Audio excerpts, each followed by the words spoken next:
All right, you've already cut your cardstock for your popcorn slider, and we scored the edges so it fits in nicely. The next thing we're going to do is take our ribbon and lay it down. Slide your popcorn inside of there, and leave yourself a little bit of room here to tie the top. So I'm going to give myself at least 6 inches on both sides.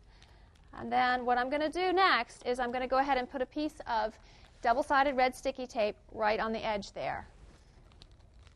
I always use double-sided sticky tape for these kind of projects that are going to take a lot of wear and tear, pulling, things like that. You want a strong adhesive, and this is a very strong adhesive. So go ahead and slide a piece down, snip it off, push it with your finger, and then just kind of lift it up.